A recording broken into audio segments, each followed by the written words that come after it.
L'histoire dissimule des récits choquants, souvent trop sombres ou étranges, pour les cours scolaires. Aujourd'hui, nous dévoilons, dans les écoles, il est interdit de parler de cela. Top 20 faits historiques terribles. Ce sont les fragments authentiques et bruts de notre passé que vous n'avez probablement jamais entendus en classe. Alors, plongeons ensemble dans l'ombre de l'histoire et découvrons ce qui nous a été caché, révélant les vrais récits dont on a chuchoté, mais rarement prononcé à voix haute. Numéro 1. Les ombres d'Hiroshima et Nagasaki. Dans le lugubre sillage des bombardements atomiques sur Hiroshima et Nagasaki, un phénomène étrange a émergé, les ombres nucléaires. Lorsque les bombes ont explosé avec une force sans précédent, la chaleur intense et la lumière ont incinéré tout dans leur proximité immédiate. Cependant, dans les zones où des objets ou des individus ont momentanément protégé les surfaces, leurs contours ont été gravés dans le sol et les murs, créant des empreintes fantomatiques. Ces ombres nucléaires sont devenues une représentation visuelle saisissante des vies éteintes brusquement, capturant un moment d'existence finale et éphémère. La découverte de ces ombres a non seulement rappelé de manière poignante les individus et les objets qui existaient autrefois, mais elles ont aussi symbolisé le traumatisme profond et durable infligé aux survivants. L'impact psychologique de ces bombardements a dépassé la destruction initiale, car des générations ont porté le fardeau de maux physiques, de cicatrices émotionnelles et d'une peur profondément ancrée de la guerre nucléaire. L'héritage d'Hiroshima et Nagasaki va au-delà de la dévastation physique, servant de rappel solennel de la capacité destructrice de l'humanité et des ombres durables projetées par les décisions prises en temps de guerre. Ce chapitre horrifiant de l'histoire nous pousse à réfléchir sur les conséquences de nos actions et l'importance inestimable de poursuivre la paix. Numéro 2. Siège de Leningrad. Pendant les 872 jours du siège de Leningrad, pendant la Seconde Guerre mondiale, la ville, maintenant connue sous le nom de Saint-Pétersbourg, a fait face à une épreuve horrifiante. Encerclés par les forces de l'Axe, les habitants ont été coupés de fournitures vitales, entraînant une famine d'une ampleur sans précédent. À mesure que le siège se prolongeait, les stocks alimentaires diminuaient presque jusqu'à rien, forçant les gens à survivre avec des rations maigres, comme du pain fabriqué à partir de sciure de bois. Les hivers froids et le manque de combustible de chauffage ont ajouté à leur misère, entraînant la mort par gel de milliers de personnes. À mesure que la désespérance atteignait son apogée, certains habitants ont eu recours à l'impensable. Le cannibalisme est devenu un moyen tragique, mais nécessaire, pour certains de survivre à la faim implacable. Le siège n'a pas seulement décimé la population. Il a marqué les survivants et la psyché de la ville, laissant un héritage obsédant de résilience humaine et de désespoir face à l'un des blocus militaires les plus brutaux de l'histoire. Numéro 3. Famine du Bengale de 1943. En 1943, la famine du Bengale a frappé, devenant l'un des chapitres les plus sombres de l'Inde sous domination britannique. Enracinée dans une convergence catastrophique de guerres, d'échecs politiques et de catastrophes naturelles, cette famine n'était pas simplement un événement tragique. C'était une catastrophe causée par l'homme amplifiée par des décisions coloniales. Alors que la Seconde Guerre mondiale faisait rage, les autorités britanniques ont continué d'exporter des denrées alimentaires depuis l'Inde pour l'effort de guerre, ignorant la crise croissante. Simultanément, un cyclone a ravagé les cultures et des maladies fongiques ont dévasté les rizières, mais la réponse a été extrêmement insuffisante. La politique britannique de prioriser les besoins militaires au détriment du bien-être local associé à l'inflation en temps de guerre a laissé des millions dans l'incapacité de se procurer de la nourriture. Le bilan était stupéfiant. Les estimations suggèrent que jusqu'à 3 millions de personnes sont mortes de faim, de malnutrition et de maladies connexes. Cet événement horrifiant ne traitait pas seulement de la pénurie alimentaire, il s'agissait de la négligence mortelle et des politiques exploitatrices d'une puissance impériale, marquant un moment sombre de l'histoire où la gouvernance a échoué profondément à l'humanité. Numéro 4. La partition de l'Inde et du Pakistan, 1947.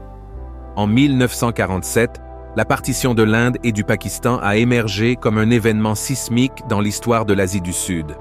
La sortie coloniale britannique a entraîné une division hâtive le long de lignes religieuses, créant ainsi l'Inde et le Pakistan. Cette division a déclenché un chaos et une violence sans précédent, alors que des millions de hindous, de musulmans et de sikhs se pressaient pour traverser les frontières. Le coût humain était ahurissant. Jusqu'à 2 millions de vies perdues et environ 14 millions de personnes déplacées, en faisant l'une des plus grandes migrations de masse de l'histoire humaine. Des communautés qui avaient coexisté pendant des siècles ont été déchirées, laissant des cicatrices profondes et des tensions durables entre les deux nations. L'héritage de la partition va au-delà du simple aspect géographique. Il est tissé dans la trame des identités culturelles et politiques, influençant les dynamiques de la région jusqu'à aujourd'hui. Ce chapitre sombre de l'histoire, souvent négligé dans les manuels scolaires, met en lumière l'impact profond des décisions politiques sur la vie humaine et les complexités durables des divisions culturelles. Numéro 5. L'empoisonnement de l'alcool par le gouvernement américain, 1926. En 1926, pendant le pic de la prohibition, le gouvernement américain a pris une mesure controversée pour faire respecter son interdiction de la consommation d'alcool. Pour dissuader la consommation illégale, il a ordonné l'empoisonnement de l'alcool industriel, un ingrédient courant dans les boissons de contrebande. Cette mesure drastique a entraîné des milliers de décès et beaucoup plus de personnes souffrant de problèmes de santé graves.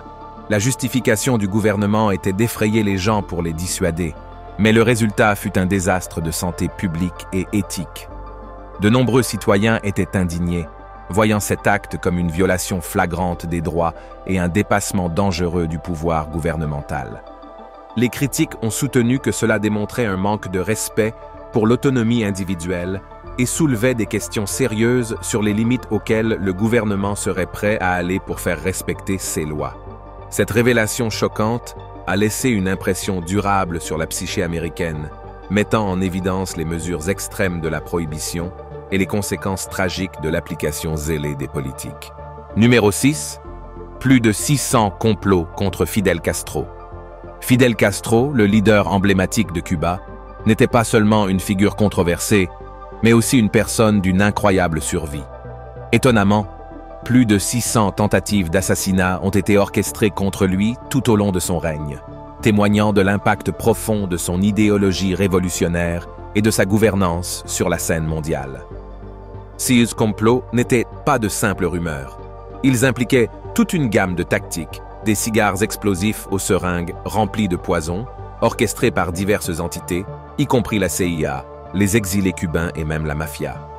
Le nombre et la variété de ces tentatives soulignent l'ampleur à laquelle les agences et les individus étaient prêts à aller pour éliminer Castro du pouvoir.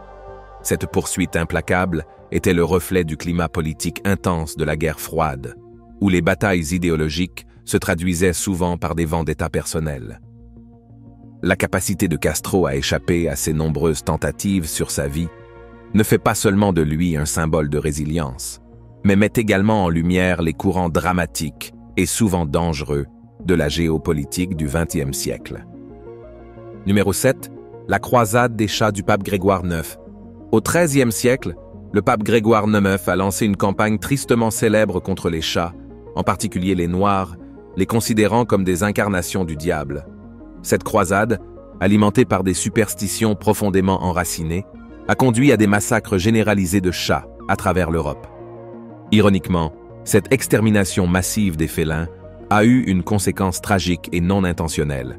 Elle a considérablement réduit la population de prédateurs naturels des rats, les créatures responsables des puces transmettant la peste bubonique.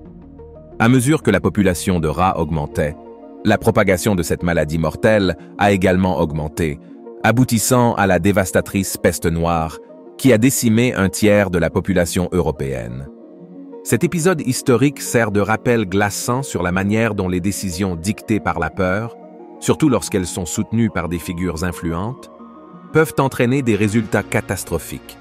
Il reflète également la relation complexe qu'a l'humanité avec les animaux, oscillant souvent entre la révérence et la peur injustifiée, ainsi que la manière dont les superstitions peuvent façonner et parfois déformer nos actions et leurs conséquences. Numéro 8. L'impact de Genghis Khan. Genghis Khan, un nom qui résonne à travers l'histoire, non seulement pour l'immense empire qu'il a forgé, mais aussi pour les tactiques brutales employées dans ses conquêtes. Sa montée au pouvoir a été marquée par une guerre incessante, des stratégies militaires innovantes et une cruauté qui a laissé des villes détruites et des populations décimées. Le bilan humain des campagnes de Khan est stupéfiant, avec des estimations suggérant que ces guerres ont causé plus de 40 millions de décès. Cette figure ne reflète pas seulement les morts immédiates lors des batailles, mais aussi la famine et la maladie qui ont suivi les armées de Khan. Mais l'impact de Khan s'étend au-delà de la souffrance humaine. Ces conquêtes ont entraîné des changements environnementaux généralisés. De vastes zones de terre cultivées sont retournées à la forêt, réduisant significativement le carbone dans l'atmosphère. Alors que certains réévaluent son rôle, le considérant comme un unificateur et un législateur, l'ampleur même de la mort et de la destruction qu'il a causée laisse une empreinte indélébile sur l'histoire, nous faisant réfléchir sur l'héritage complexe de l'un des conquérants les plus redoutables du monde. Numéro 9. L'atrociété de James S. Jamison.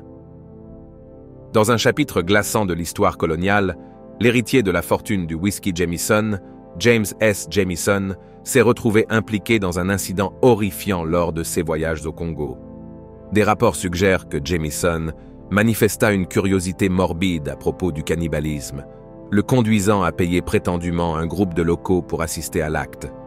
Le récit, qui émerge de son propre journal et des témoignages des présents, décrit comment il esquissa la scène macabre alors qu'une jeune fille était offerte aux cannibales. Cet incident illustre vivement les attitudes déshumanisantes et la banqueroute morale qui accompagnait souvent les expéditions coloniales. Il sert de rappel inquiétant des facettes sombres de la nature humaine, surtout lorsqu'elles sont déformées par le pouvoir et la supériorité raciale. Les actions de Jamison, qu'elles soient motivées par un intérêt pervers ou par l'arrogance coloniale, soulignent le comportement exploiteur et éthiquement répréhensible qui était malheureusement courant lors de telles expéditions. Cet épisode brutal nous force à affronter les réalités brutales du colonialisme et son héritage persistant et obsédant. Numéro 10. Martin Couney et les incubateurs pour bébés. Au début du XXe siècle, Martin Couney adopta une méthode particulière pour défendre la cause des prématurés, une population souvent négligée par la médecine traditionnelle. Couney exposa des incubateurs avec des bébés vivants lors d'expositions et de parcs d'attractions, un spectacle qui attira l'attention du public et suscita des examens minutieux. Cette approche peu conventionnelle, bien que semblant extravagante, fournissait des soins vitaux aux bébés qui, autrement, n'auraient peut-être pas eu de chance de survie. Les expositions de Couney fonctionnaient en dehors des limites des hôpitaux traditionnels, offrant un traitement gratuit financé par la curiosité des spectateurs. Malgré l'absence de formation médicale formelle, son engagement a contribué de manière significative à l'acceptation et à l'avancement des soins néonatals. L'héritage de Couney est une toile complexe de divertissement et de médecine, illustrant comment l'innovation peut émerger des endroits les plus inattendus, remettant en question les normes sociétales et remodelant l'avenir des soins médicaux pour les plus vulnérables. Son histoire incarne un récit profond d'espoir, de persévérance et de sagesse non conventionnelle. Numéro 11. Les procès des sorcières en Europe, 15-18e siècle. Entre le 15e et le 18e siècle, l'Europe a été prise dans une fièvre de paranoïa et de superstition connue sous le nom de procès des sorcières.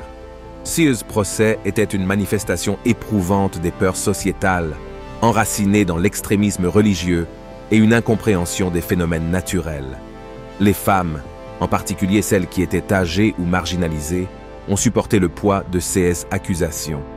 Elles étaient souvent utilisées comme boucs émissaires pour des malheurs inexpliqués tels que les échecs de récolte, les maladies ou les problèmes financiers, reflétant des préjugés de genre profondément enracinés et un manque de pouvoir sociétal. Entre 40 000 et 60 000 personnes ont été exécutées, révélant la sombre réalité de l'hystérie collective et de la mentalité de foule. Les chasses aux sorcières ont laissé une cicatrice indélébile dans l'histoire européenne, mettant en lumière la dangereuse intersection de la peur, de l'ignorance et de l'autorité institutionnelle. Ce chapitre sombre sert de rappel cruel de l'importance de la pensée critique et de la protection des droits de l'homme contre une hystérie collective infondée. Numéro 12. La Grande Guerre des Émeus, 1932. En 1932, l'Australie se retrouva impliquée dans ce qui est maintenant connu sous le nom de la Grande Guerre des Émeus, une opération militaire mettant en lumière la nature parfois absurde des conflits entre l'homme et la faune sauvage. Cet épisode inhabituel commença lorsque de grands troupeaux d'émeus, à la recherche d'eau et de nourriture, commencèrent à dévaster les cultures dans l'ouest de l'Australie. Les agriculteurs, luttant pendant la Grande Dépression, recherchèrent désespérément de l'aide, conduisant l'armée à intervenir, avec des soldats armés de mitrailleuses. Pourtant, malgré leurs efforts et leur supériorité technologique, les soldats trouvèrent les émeus étonnamment insaisissables et difficiles à combattre. La vitesse étonnante et les mouvements imprévisibles des oiseaux en firent des cibles difficiles, transformant l'opération en une démonstration burlesque de puissance militaire contre l'agilité aviaire. La campagne se termina avec peu d'émeuses tuées et aucun impact significatif sur leur population, laissant l'armée embarrassée et le public amusé. Ce conflit particulier sert de témoignage de l'imprévisibilité de la nature et des complexités de la gestion des interactions entre l'homme et la faune sauvage. Numéro 13. Les poupées ratées de Thomas Edison. Thomas Edison, célèbre pour ses inventions révolutionnaires, s'est également aventuré dans le monde des jouets pour enfants avec ses poupées phonographiques.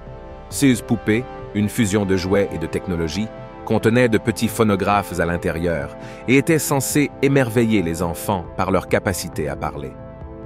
Cependant, elles ont été accueillies par une réception moins que magique. Les raisons de leur échec commercial étaient multiples. Les voix des poupées étaient étranges et perturbantes, loin des tons doux et joyeux, attendus d'un jouet pour enfants. De plus, elles étaient incroyablement fragiles et coûteuses, en faisant un choix peu pratique pour la plupart des familles. La réaction du public a été principalement négative, beaucoup trouvant les poupées plus perturbantes que ravissantes. Cette tentative, bien qu'un échec, souligne les défis des premières innovations technologiques dans les produits de consommation. Elle met également en lumière l'importance de comprendre le marché des consommateurs et la nature parfois imprévisible du goût du public, offrant des leçons précieuses pour les inventeurs et entrepreneurs futurs dans le domaine. Numéro 14. Les crimes de Minnie Dean.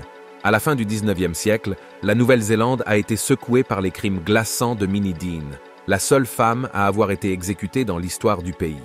Son histoire est un sombre rappel des vulnérabilités au sein des premiers systèmes de garde d'enfants.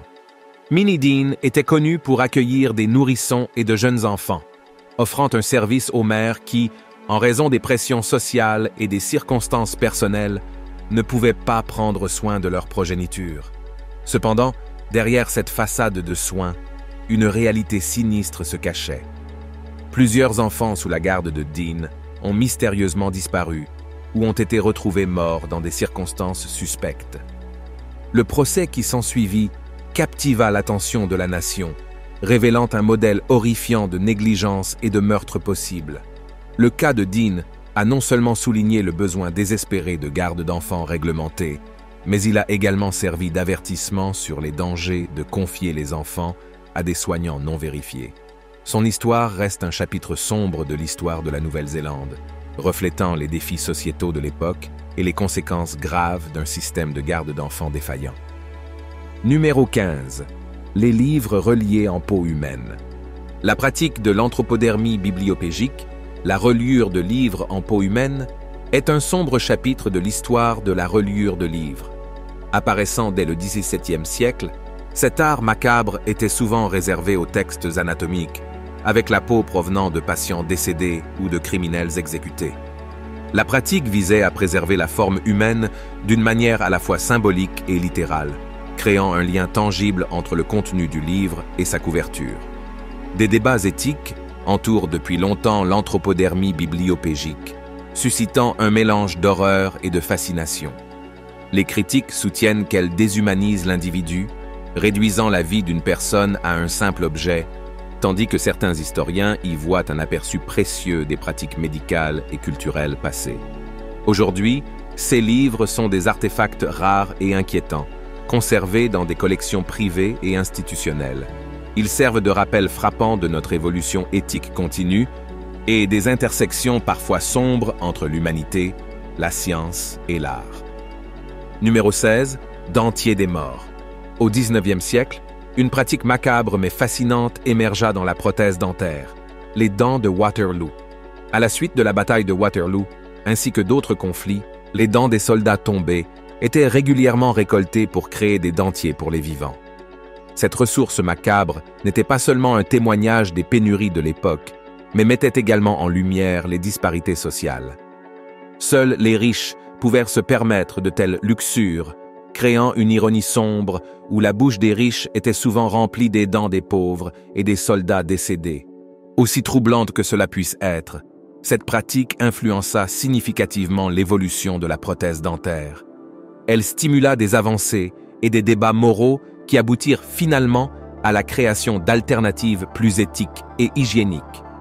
Aujourd'hui, bien que l'idée de porter les dents d'autrui soit légitimement horrifiante, c'est un rappel frappant de notre quête incessante de progrès médicaux et du chemin souvent inconfortable qu'il emprunte.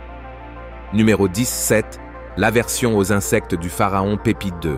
Le pharaon Pépi II, l'un des monarques égyptiens au règne le plus long, avait une aversion intense pour les insectes, en particulier les mouches. Sa solution particulière était d'ordonner aux esclaves d'être enduits de miel pour attirer les mouches loin de lui.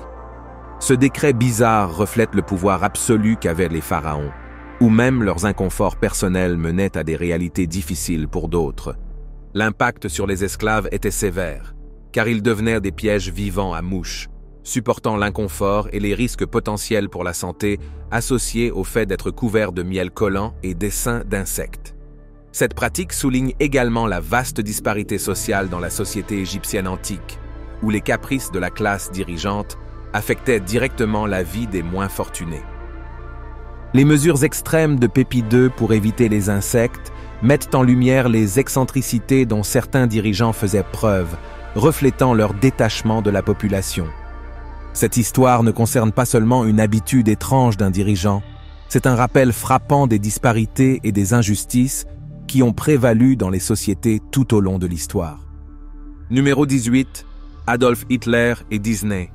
Dans l'une des ironies les plus troublantes de l'histoire, Adolf Hitler, le dictateur infâme responsable de certaines des atrocités les plus graves du XXe siècle, avait une affection particulière pour le monde fantaisiste des films Disney. Cette vive opposition entre son régime brutal et son affection pour des films comme Blanche-Neige et les Sept Nains révèle une juxtaposition troublante entre l'innocence et le mal. Hitler, qui a orchestré l'Holocauste et plongé le monde dans la guerre, se livrait en privé à l'innocence et à l'évasion offerte par les animations de Disney, une contradiction frappante avec sa persona publique de peur et de haine. Cette fascination souligne une dichotomie glaçante au sein de la nature humaine, où la capacité à aimer profondément l'art coexiste avec le potentiel de cruauté dévastatrice. La révélation de l'intérêt inattendu d'Hitler suscite une réflexion plus large sur les complexités du caractère humain, remettant en question notre compréhension de la moralité et les aspects multifacettes même des individus les plus notoires. Numéro 19. Le côté vulgaire de Mozart. Wolfgang Amadeus Mozart, célébré pour ses symphonies et ses opéras, avait un côté provocateur contrastant vivement avec son image publique. Au-delà de ses compositions raffinées, se trouvent des œuvres remplies d'humour grivois et de langage osé, comme Leck mich im Arsch, un canon en si bémol majeur. Six pièces, souvent dissimulées dans les récits historiques, révèlent un aspect brut et non filtré de la personnalité de Mozart. Elles humanisent le compositeur emblématique, mettant en lumière la complexité du génie artistique et remettant en question la perception conventionnelle de la pureté classique. Les œuvres vulgaires de Mozart nous rappellent que la créativité ne connaît pas de limites et que même les figures les plus vénérées ont leur bizarrerie, offrant une compréhension plus complète et nuancée de l'expression artistique historique. Numéro 20. Méprise sur la Statue de la Liberté. La Statue de la Liberté, initialement un symbole de l'amitié franco-américaine, a subi une transformation remarquable de sa signification. Offerte pour célébrer l'indépendance américaine, elle est ensuite devenue un emblème d'espoir pour des millions d'immigrants, grâce au poème d'Emma Lazarus, Le Nouveau Colosse. Cette évolution illustre comment les symboles évoluent avec les changements sociaux. Ce qui était autrefois un geste diplomatique se dresse maintenant comme un phare de bienvenue et de liberté, incarnant l'identité américaine en tant que creuset. Cette transition d'un cadeau commémoratif à un symbole de nouveau départ reflète la nature dynamique des symboles culturels et leur capacité à adopter de nouvelles significations avec le temps, laissant les spectateurs émerveillés par leurs histoires complexes. Merci d'avoir regardé un autre épisode. Pendant que vous êtes encore ici, assurez-vous de cliquer sur la vidéo à l'écran pour plus de contenu de qualité.